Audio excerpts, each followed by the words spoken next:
Hello and welcome to the first review on this channel, DCS Model Maker, and it is to coincide with the latest release from Eagle Dynamics, which is the F-4E Phantom 2. Now this will be the first build on this channel. So beforehand, what do you get in the box?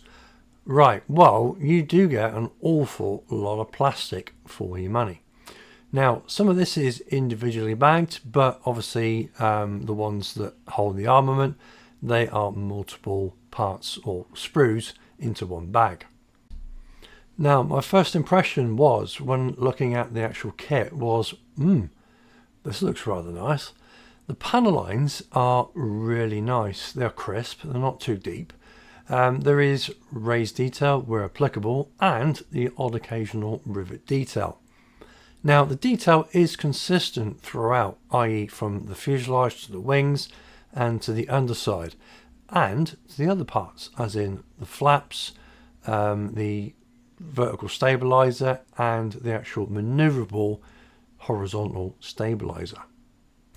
Now the actual kit itself is quite remnant of the Zukimura one, the way that it actually goes together.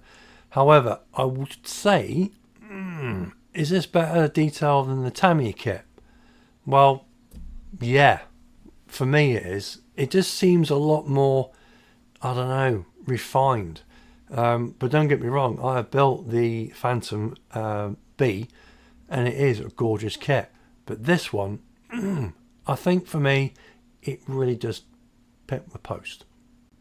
For me, it's the very finer details as well. Now if you look on to where the actual arrestor hook is, you got that beautiful sort of like refined metal type of texture, along with everything else. Even down to the undersides are exactly as it would be on the top.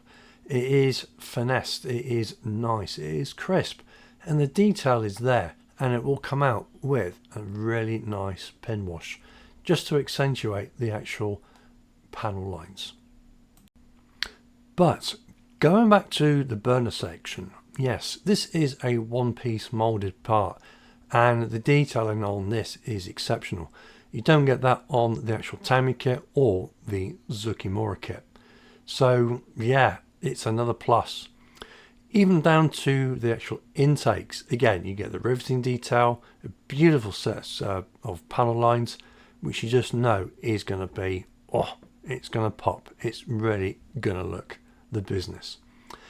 Now, even with the parts that you're not really going to see, as in inside of the engines and the burner cans, all that kind of stuff, the detailing is beautiful. And even to the point where the ejector seat, where, let's face it, you're only going to see the top half, again, the sides of it have been really nicely detailed. With the wheel hubs, yep, lovely and crisp. And even down to the actual petals for the burners, yeah, beautiful. However, you don't get any pen marks inside. Well, you do, but you're never going to see them. So again, some nice detail, attention to detail is, yeah, this is where this kit is coming from.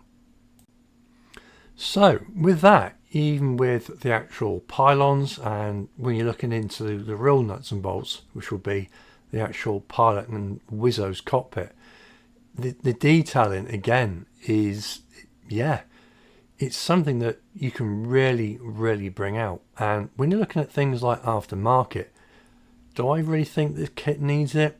No, it doesn't. Everything is there for you. And yeah, some careful painting, whether with an airbrush or with a paintbrush, you really can't go wrong. It's beautiful, and it really is something that's gonna, I don't know, yeah, it's gonna look good on your shelf. Believe me, it really is. So with me waffling on all about the insides, the outside, yeah, what weapons do you get, Lenny?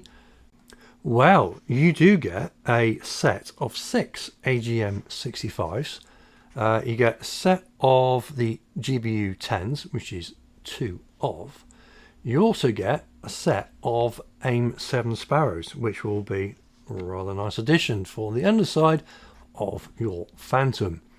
On top of that though, you do get AIM 9s. You do get actually two types. You get the mic and the 9NP. Ooh.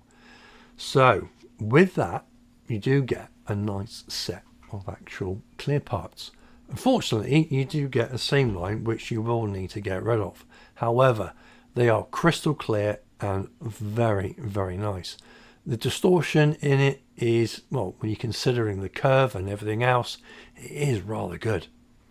So onto the decals. Now the decals themselves, they are they're a bit thick, but the colour and everything else about them is not too bad. It is rather nice. Now this one that I'm going to be building, well, guess what? It's going to have a shark's mouth. Whether it will be this one or the other one for the tactical fighter wing one, I don't know. I might leave that up to you. Anyway, the one thing on kits that lets it down is the actual instrument decals, and I'm afraid to say that this is no exception.